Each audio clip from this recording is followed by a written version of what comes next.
Hi friends, welcome to Raga's kitchen. Friends, இன்றைக்கி வீடியோவில் அரிசி உளுந்தெல்லாம் இல்லாமல் ரொம்ப சுலபமாக சட்டுன்னு ஒரு 10 நிமிஷத்துக்குள்ளார நல்லா டேஸ்டியாக நல்லா கிறிஸ்பியான தோசைக்கு இப்படி ரெடி பண்ணலான்றதா ஃப்ரெண்ட்ஸ் பார்க்க போகிறோம்.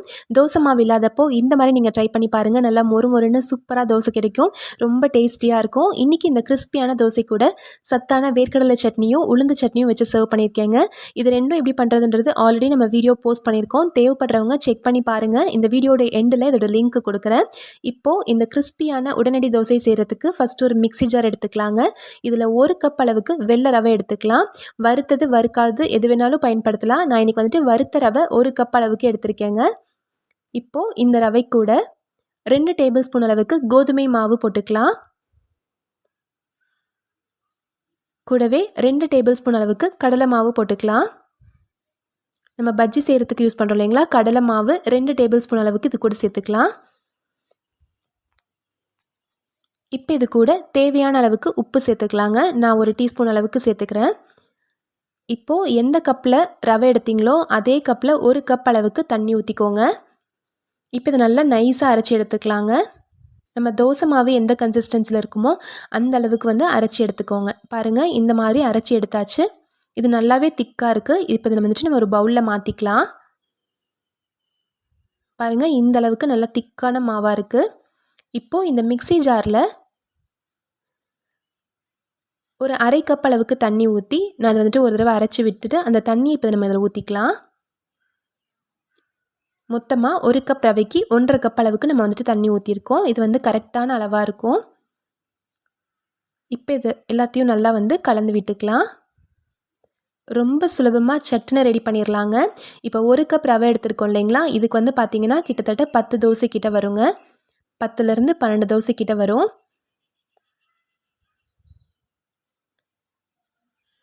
இப்போ நல்லா வந்து கலந்து விட்டாச்சு. நம்ம ரவை சேர்த்துருக்கோம் அப்படின்றனால இதை வந்துட்டு ஒரு 5 நிமிஷம் மட்டும் ஊற வச்சுக்கலாங்க. ஒரு தட்டு போட்டு மூடி வச்சிடலாம். ஒரு 5 நிமிஷம் இது வந்து ஊறட்டும். சப்போஸ் இப்போ மாவு வந்து உங்களுக்கு திக்காக இருந்துச்சுன்னா கொஞ்சம் வந்து தண்ணி ஊற்றி மிக்ஸ் பண்ணி விட்டுக்கோங்க. இந்த கன்சிஸ்டன்சியில் இருந்தால் கரெக்டாக இருக்கும். மாவு வந்து ரொம்ப தண்ணியாகவும் இருக்கக்கூடாது.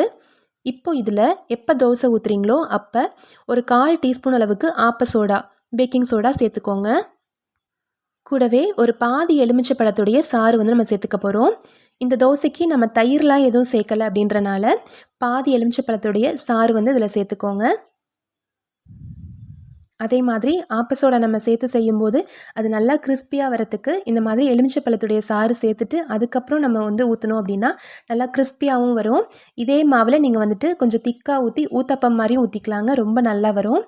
இப்போ இது எல்லாத்தையும் சேர்த்து நல்லா வந்து கலந்து விட்டுக்கோங்க. பாருங்கள், இந்த கன்சிஸ்டன்சியில் இப்போ மாவு நம்மளுக்கு ரெடி ஆகிருக்கு.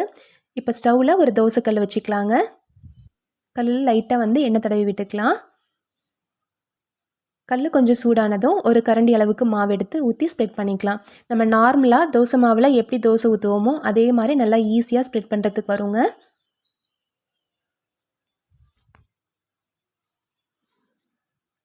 இப்போ நல்லா வந்து இந்த மாதிரி ஸ்ப்ரெட் பண்ணியாச்சு. நல்லா மெலிசாக ஊற்றுறதுக்கு வரும். இப்போ சுற்றி வந்து எண்ணெய் விட்டுக்கலாம்.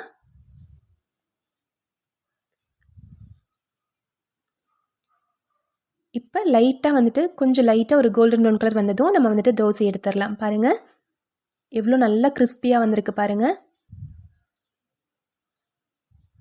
இப்போ திருப்பி போட்டு இன்னொரு சைடும் ஜஸ்ட்டு ஒரு 10 செகண்ட் வெந்தால் போதுங்க. இப்போ நம்ம திருப்பிட்டு தோசை எடுத்துடலாம். சூப்பரான கிறிஸ்பியான உடனடி தோசை ரெடி ஆயிடுச்சு. நம்ம நார்மலாக எப்பயுமே தோசை ஊற்றும் போது திருப்பி போட்டுட்டு கொஞ்சம் ஸ்டவ் வந்துட்டு லோ ஃப்ளேமில் வச்சுக்கோம் இல்லைங்களா, அதே மாதிரி கொஞ்சம் லோ ஃப்ளேமில் வச்சுட்டு அதுக்கப்புறமா அடுத்த தோசையை ஊற்றிக்கோங்க. கண்டிப்பாக நீங்கள் உடனடி தோசை இந்த தோசை ட்ரை பண்ணி பார்த்துட்டு எப்படி வந்துச்சுன்ற ஃபீட்பேக்கு கமெண்ட் செக்ஷனில் சொல்லுங்கள். ரொம்ப ஈஸியாக இருக்குங்க, நல்லா டேஸ்டியாகவும் இருக்கும். இப்போ நம்ம தோசையை சட்னியோடு சர்வ் பண்ணிடலாம். நல்லா சத்தான வேர்க்கடலை சட்னியும் உளுந்து சட்னியோட இன்றைக்கி நான் வந்துட்டு தோசை வந்து சர்வ் பண்ணியிருக்கேன். பாருங்கள், எவ்வளோ மொறுமொறுப்பாக தோசை வந்திருக்குன்னு. நல்லா கிறிஸ்பியாக இருக்குங்க, நல்லா டேஸ்டியாகவும் இருக்கும். குழந்தைங்கள்லாம் கண்டிப்பாக விரும்பி சாப்பிடுவாங்க. ட்ரை பண்ணி பாருங்கள். இந்த ரெசிபி உங்களுக்கு பிடிச்சிருந்துச்சுன்னா நம்ம சேனல் ராகாஸ் கிச்சனில் ஒரு லைக் கொடுங்க. ஃப்ரெண்ட்ஸ் கூட இந்த வீடியோவை ஷேர் பண்ணிக்கோங்க. இதே மாதிரி நிறைய ரெசிபிஸ் பார்க்குறதுக்கு நம்மளுடைய சேனல் ராகாஸ் கிச்சனை சப்ஸ்கிரைப் பண்ணி வச்சுக்கோங்க. தேங்க்யூ.